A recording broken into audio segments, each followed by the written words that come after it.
Mm-hmm. Hello again. Okay, so Monday was my 400th day carb free, which was yesterday. I went and got the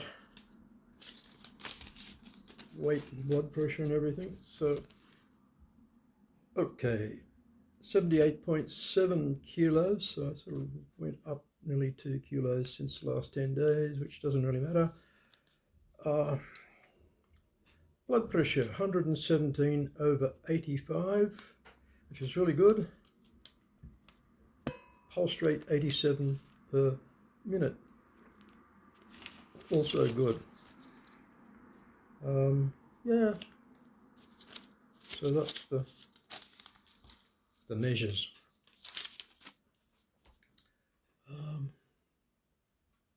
Nothing much to report on. I mean, everything's cruising along. I went down a couple of blocks from here where they have the Fontana, which is public water supply. You just front up there with your container and turn on the tap and away it goes, and then you have to walk back and take it back home. So that was a 5 litre bottle of very nice artesian water. The tap water here is a little bit, what's the word? Hard. It's hard. It is, yes.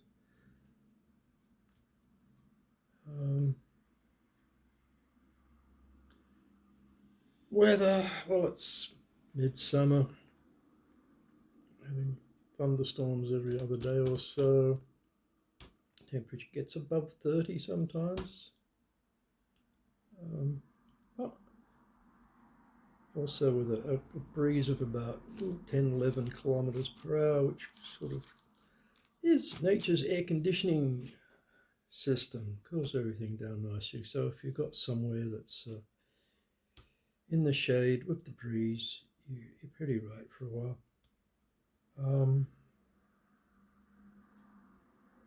Today I went shopping and bought about a kilo of beef and some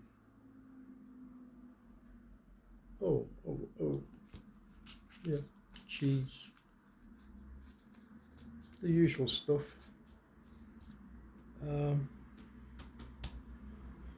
So the fridge is full again.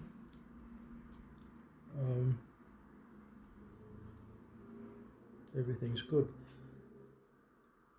And I am tired. It's already after sunset. So, do I have anything else to say? Not really. Yeah, I was doing a bit of walking into origins of the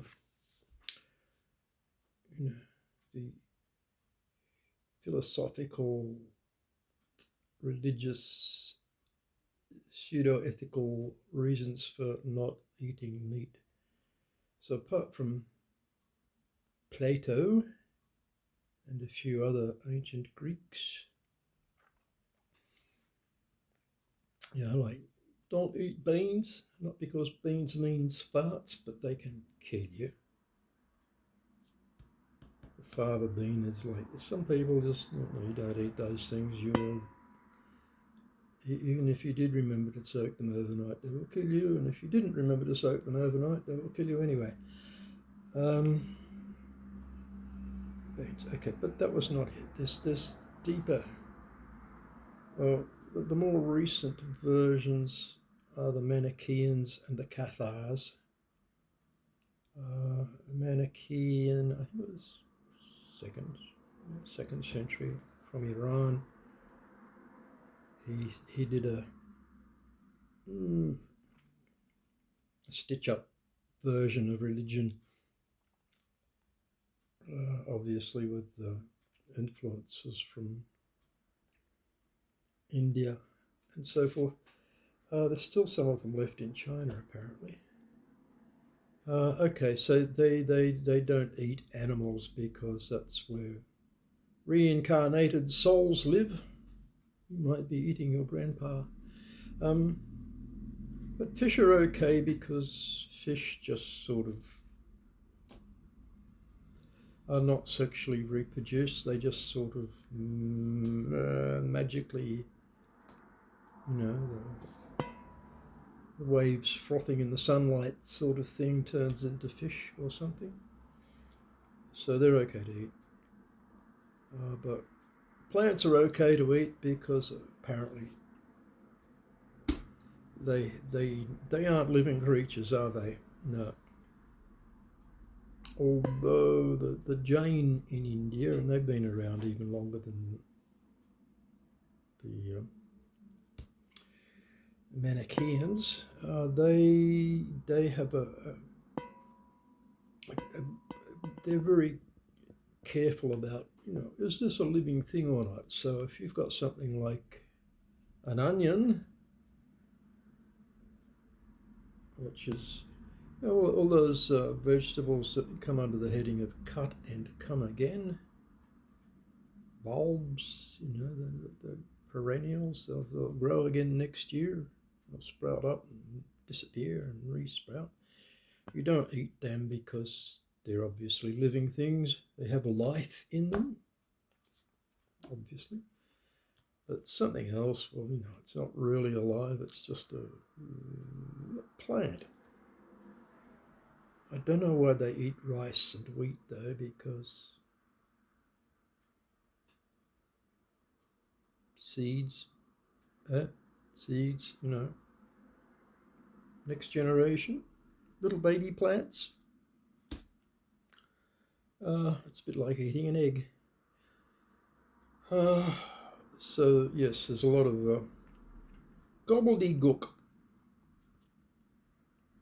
in the whole thing. And who else was there? Oh, the Cathars, or Albigensian heretics. They were in Europe, probably connected to the Bogomils in what's now Bosnia. Probably. Yeah. Possibly. They have, Cathar, as in cathartic, as in pure, the pure. We'll get back to the pure also with the Manichaeans, the perfected. All these people were like, oh, we're doing everything correctly, perfectly. No connection with, as little connection as possible with this wicked world. Because the world is wicked, It's a bit of a Gnostic tendency that, the world is not the real world, it's a fake world, and we've got to escape it rather than keep getting stuck up in it. So, yes, the perfected, whether Manichaean or Cathar and who knows who else, they didn't cook food or make food. That was for the lesser individuals, the ones that did all the work and had children and did all the work and fed these perfected people.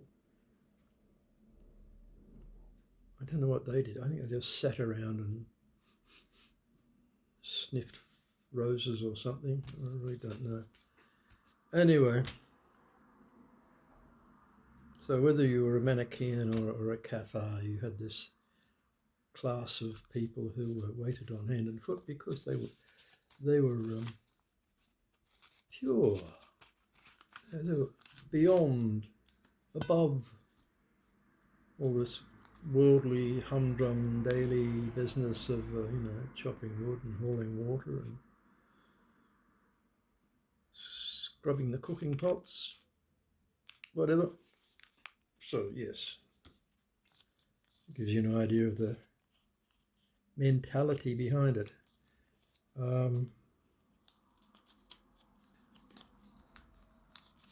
Yeah, so it's a very deep rooted historically tendency, which is basically a perversion of uh, philosophy. You know, like, oh, this is a terrible world.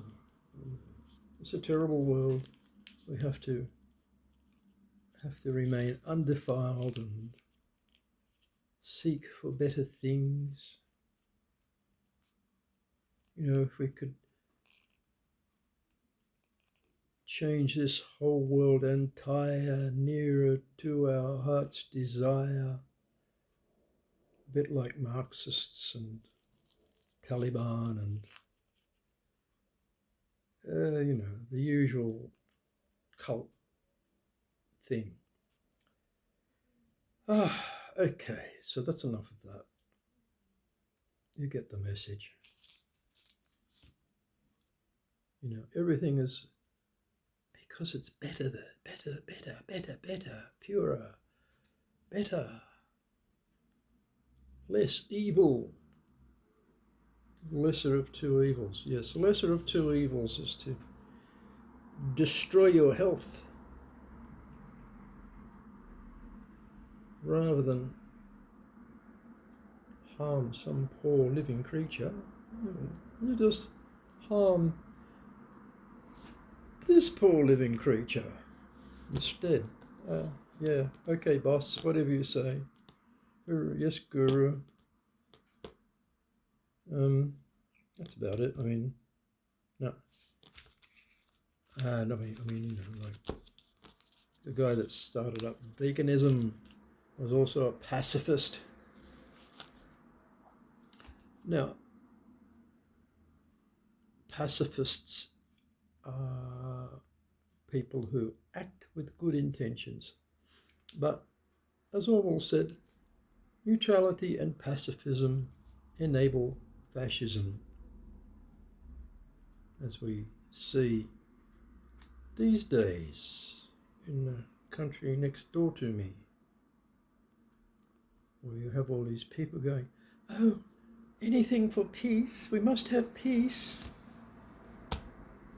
And you're talking.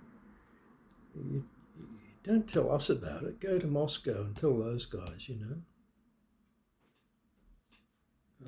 Anyway, now before I get angry,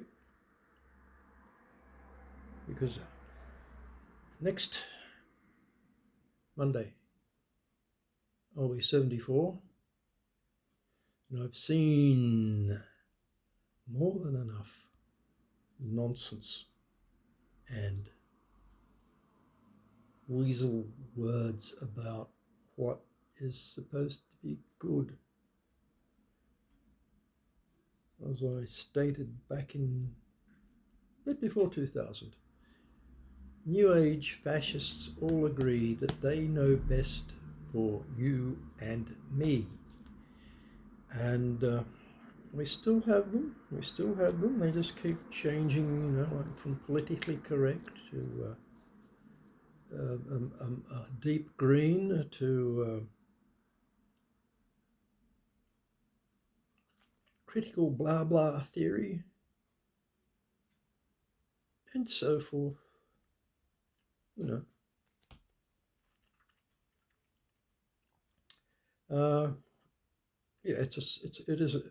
It is a sad and evil world, but only because people choose to make it that way. Good and evil are choices.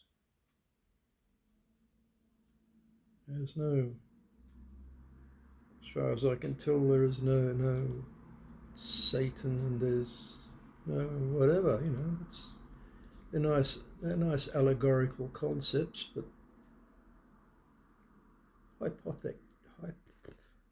hypothetical.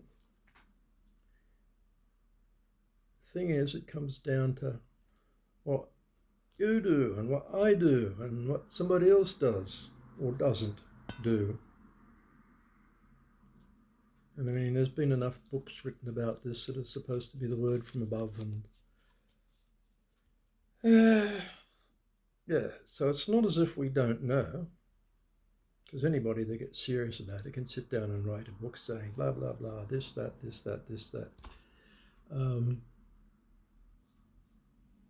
But there's no accounting for it except,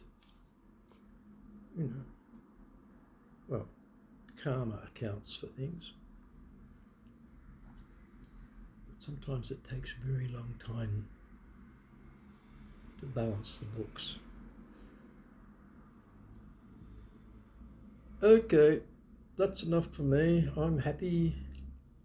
And remember, sugar is a carbohydrate. Alcohol is a sugar.